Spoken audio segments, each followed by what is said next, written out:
Welcome to Paths to Math. I'm Dante. Here's a sneak peek on a video I'm working on where I give people money for knowing their math. That'll be coming up shortly. But on this video, let's go over the SAT formula sheet and some important information that you got to know on there that you probably should memorize and how it comes up in different ways on the SAT. Let's first of all go over some of those things I want to extract from the SAT formula sheet. And here we are. I want to cover spheres, circles, cylinders, and cones. So the key takeaway with the sphere is the volume. They're not going to quite expect you to know the surface area for any of these shapes. The volume of a sphere is 4 pi r to the third power divided by 3. I think of this as a 3D circle because the exponent changes from the area of a circle to the volume. That's the most common mistake that I see happen with students. So remember, it's to the third power when you're talking about the 3D circle, the sphere. The area, area of a circle is pi r squared. That you should know and you should be comfortable with. However, the cylinder, a lot of people forget about it. It's also really easy. You're taking the area of a circle and you're extending it down the length of the cylinder. That's why we have pi r squared times h. H being that length that you're extending the circle by. So hopefully that's easy to memorize. Finally, we have the cone, which, if you noticed, it's just the volume of the cylinder divided by 3. You divide it by 3 because you have a smaller volume since you're cutting it by what looks like a three-dimensional triangle, if you will. So that's why it's divided by 3. These are all on the formula sheet, like I said, but it's important to have these memorized and be comfortable with these because you're going to waste a lot of minutes having to flip back through the pages back and forth on the SAT. And as you know, as you should know, every second counts on the SAT. Let's do the first practice problem.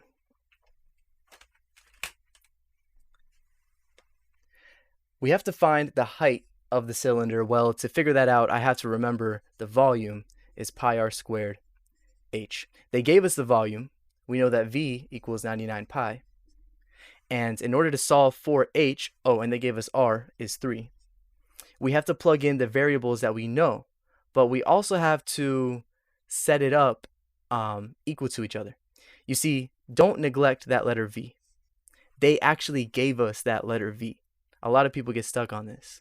Replace the V with 99 pi, and then replace the R with 3. A lot of people are comfortable with that part, but they forget to replace the left-hand side of the equal sign. You have to understand that the volume is equal to 99 pi.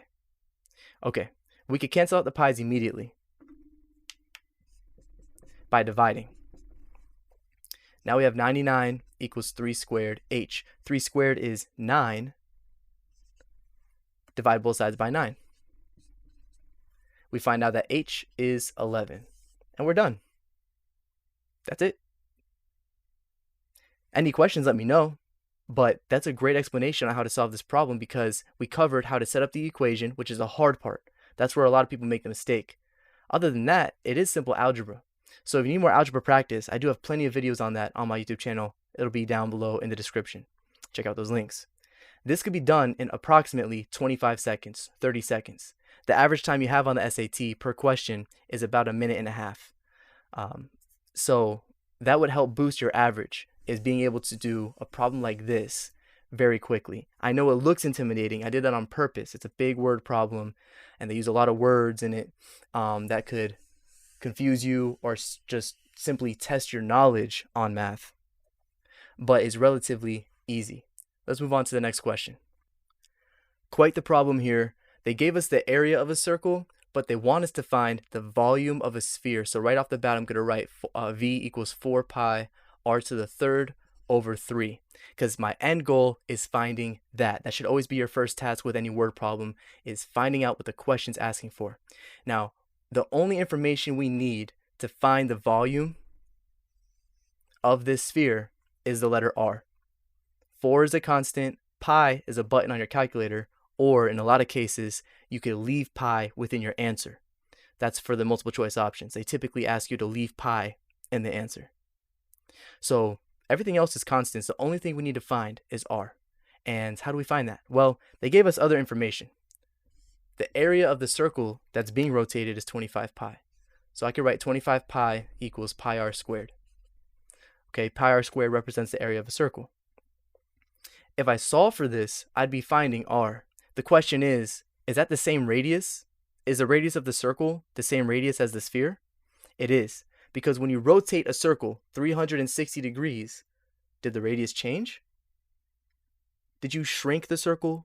Did you enlarge the circle? Then the radius is the same.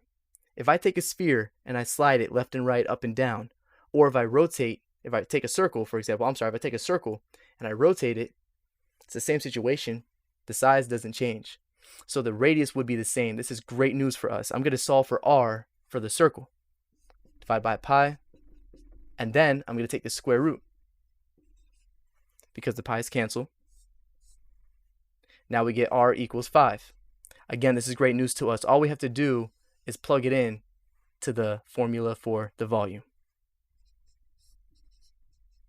5 to the third power is 125. If you don't have that memorized, it's okay. That's an important one, though. It's a pretty common one. It's easy to work out. You're going to get 25 times 5, and then you can work that out that way as well. 4 times 125 is interesting. 4 times 100 is 400. And then 4 times 25 is 100. So in my numerator, I'm going to be left with 500 pi. A lot of students will struggle to divide 503. I could tell you that 500 is not divisible by 3. If the three digits in a number add up to a number that's also divisible by 3, then you do have a divisible number. However, 5 plus 0 is just 5. And 5 isn't divisible by 3, so it's not divisible. I say all this to confirm 500 pi over 3 is our final answer. There's no way to simplify that fraction. 500 pi over 3 is the volume of the sphere. Surface area is not on the formula sheet, but they might bring it up in context. They're going to give you the formula for surface area to help you out. The SAT does have some nice moments, but overall, they want to see you fall, man. They want to see you fall. All right, so they gave us a formula for the surface area. They want us to find the surface area of a sphere. They gave us the volume. So let's write down the volume. V equals 256.3 pi. And that's going to be equal to 4 pi r to the third over 3. You see, I took the formula and I set it equal to the volume that they gave me, so I could erase the v part. I want to find the radius because that's the only missing variable in the surface area as well. So let's start eliminating the fractions. We have to multiply both sides by 3. That'll eliminate both fractions, leaving us with 256 pi equals 4 pi r to the third. We could divide both sides by pi. I'll just cross those out. We have to divide both sides by 4. This is where it gets a little interesting. The 4's cancel out on the right-hand side. On the left-hand side, 256 is divisible by 4. Being an even number isn't always a telltale sign, but I know that 4 times 6 is 24. So 4 times 60 is 240. Now I'm close to 256. What's the difference between 240 and 256? That's going to be 16. So what number times 4 equals 16? Well, I know 4 times 4 equals 16. I'm going to take the 60 and the 4 and add those together. You see, 240 plus 16 is 256. The 60 plus the 4, that's 64. 4 times 64. I'm sorry, let me rephrase this. 256 divided by 4 equals 64. Okay, so that's not our final answer.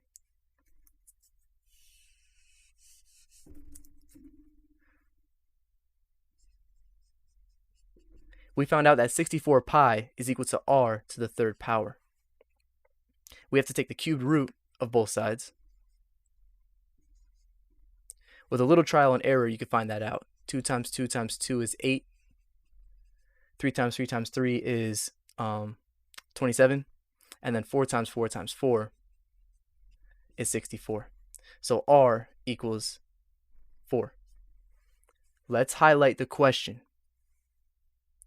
Find the surface area of sphere A. You should always highlight the question. 4 might be one of the multiple choice options. or this might be a FRQ, or you have to write the option down yourself. So if you say, oh yeah, the radius is 4, that's my final answer, you're going to get caught. That's going to be the wrong answer. We have to plug in our radius into the formula for the surface area. 4 squared is 16, and we end up getting 64 pi, because 4 times 16 is also 64. It's a pure coincidence that we had a matching number from earlier before. Remember, at one point we had 64 equals r to the third power. I'm sorry if I wrote the pi symbol. I didn't mean to that other time. I'm sorry about that. We should have had 64 equals r to the third power as our last step when solving for r. And so that was a pure coincidence that it's a matching number with our final answer. Pure coincidence. That's not going to be consistent for any given dimensions. So we are certain that 64 pi is our final answer. I'm just a math tutor, so I'm sorry if I misspelled composite. Yeah, that's why math is my strong suit, okay? I don't know how to spell. I don't know how to read either. I don't know how to write even. So for this problem, they want to find the volume of the composite figure. They're going to have some kind of situation where maybe they're explaining a pillow. A pillow is in the shape of an ice cream cone. And they might have all these words. You got to be able to glance through most of those words. I skipped all that part. The details that we care about here are the diameter of the hemisphere, which is 4, and the question, which is to find the volume of the entire figure. A hemisphere is half a circle, or half a sphere. So we're going to take the volume of a sphere and multiply it by 1/2. You could say divided by 2. I like to show my work with fractions, typically with multiplication. It just helps me eliminate mistakes and avoid mistakes. The end result is going to be 4 pi r to the third over 6, which I could simplify to 2 pi r to the third over 3, because the 4 and the 6 can simplify. So that's the volume of my hemisphere. That won't be my final answer. I have a whole other shape that I have to find the volume for. The volume of a cone is pi r squared h, all divided by 3. The r is going to be the same radius from the hemisphere because they're connected. So r for both of these is 2. My diameter is 4, so my radius is 2. That's some important information. I'm going to clear this board and rewrite some of this important information. We have the hemisphere. We're going to end up adding it with the cone. And we know that r equals 2. We had 2 pi r to the third over 3. We're going to add it with pi r squared h over 3. Okay? We have to plug in what we know and then get our answer. We know r is 2, but the trick is, do you know the height of that cone? If you said that the h, the height, is 5, you're wrong. You see, the height that they gave us is the entire shape. So the height of the hemisphere, which is 2, plus the height of the cone, which let's just say it's x, is going to be 5. You might be wondering, how do I know the height of the hemisphere? How do I know that green line, the height?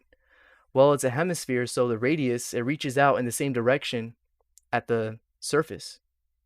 So no matter where I go, where I aim, the length from the center to any point on the hemisphere is 5. The height is 5. I'm sorry, 2. Sorry, the height is 2 because the radius is 2. My bad. So that's how I got this formula. The height of the cone is 3, because we subtract 2 to both sides. And we figure out that the height of the cone is 3. I'm going to plug in these values. We have 2 to the third power over 3 plus pi 2 squared times 3 over 3. We have to simplify this. It looks like a lot of work. Just do one fraction at a time. Let's focus on the left fraction first. 2 to the third power is 8. 8 times 2 is 16. 16 pi over 3. 16 is not divisible by 3. 1 plus 6 is 7. and 7 is not divisible by 3. Okay, we have the other fraction. That's going to be 2 times 2, which is 4, and then 4 times 3 is 12.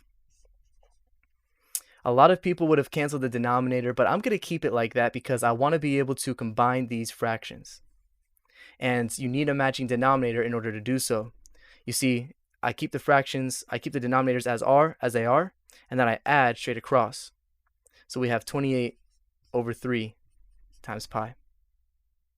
That is the volume for the composite figure, the cone and the hemisphere combined.